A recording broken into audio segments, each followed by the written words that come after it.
तो भैया आप सबको बता दूं कि यही इसी होटल में अभी थोड़ी ही देर में भोजपुरी के पावर स्टार पवन सिंह और खेसारी लाल यादव बस थोड़े ही देर में पहुंचने वाले हैं। और एक चीज मैं और बता दूं इस होटल की खासियत कि इसमें अभी रमाडा होटल है, लखनऊ का बहुत बड़ा होटल है। और एक चीज और कुछ बता देता हूं आपको कि अभी रवि किशन जी पहुंच चुके हैं, थोड़ी देर में प्रोग्राम स्टार्ट होने वाला है। आप सबके बीच सारी विजुअल्स मैं आप सबके बीच लाऊंगा। और कुछ बता देता हूं इस वीडियो में, ये जो दिख रहा है भव्य तरीका का रमाडा होटल, भैया इसमें भोजपुरी सितारों का लाइन लग जाएगा भैया।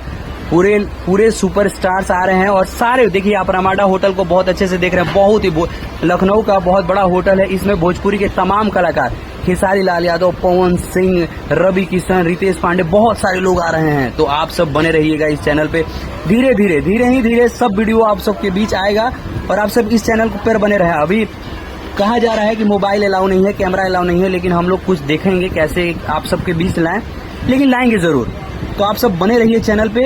और क्या बताऊं पब्लिक इंटरटेनमेंट से जुड़िएगा भैया तो बहुत ऊपर तक न्यूज जाएगा। तो बस बने रहिए, दूसरा कुछ नहीं करना है आप सबको, बस चैनल पे बने रहना है और मजा लेना है, दूसरा कुछ नहीं करना है। मजा लीजिए, पब्लिक इंटरटेनमेंट से बने रहिए। तब तक के लिए जय हिंद, जय भोजपुरी।